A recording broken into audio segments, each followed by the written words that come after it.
we've completed our summary, we've completed our overview, which means if we click on this, we can close this and keep our summary in mind here on the screen while we fill out the location. Where did this occur?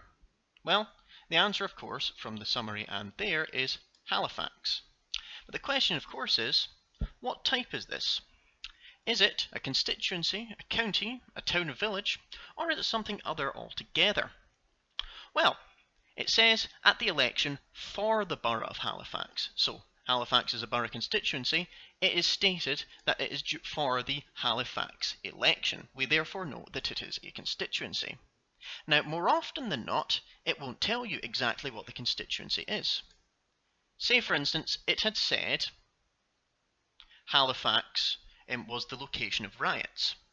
Now, we know that perhaps Halifax was the constituency, but it's not stated specifically, in which case you would put Halifax as a town and village.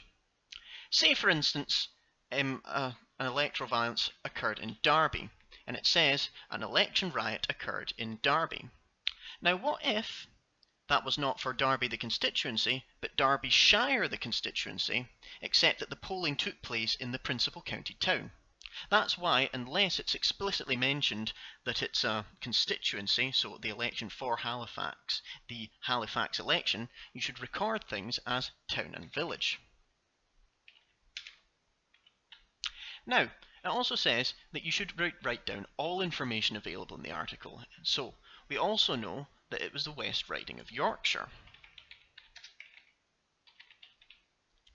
This would be a county.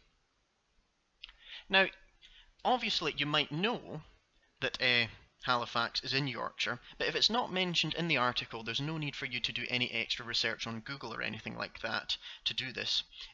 What we're asking for you to do is to fill out absolutely everything that's in the article for the location. You don't have to do any extra research.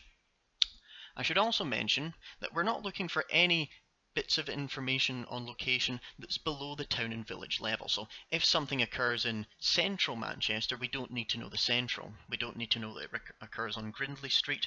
We don't need to know that it occurs in the suburb of X. We're looking for county, towns and villages and constituency level, but nothing more specific than that. So, for instance, the wapentake of Agbrigg and Morley, that's a small subdivision of land, so therefore we don't need to add in Agbrigg and Morley as locations. Now, you might wonder, why there's this button here, is the location relative? Now, that's a very rarely used button for when a location is given, but it's not exactly. So, if, say, for instance, we had been told that the election riot had occurred near Halifax, then that location would be relative to Halifax. If it had occurred in the Pennines, then that would be Pennines and other, because it's neither a constituency, a county, or a town or village. Now, this is the sort of thing you should use when there's no other information on location at all in the article. So if it happens to mention, say for instance, the election riots that occurred in our town last Tuesday, you would not know that, so you would put other and our town.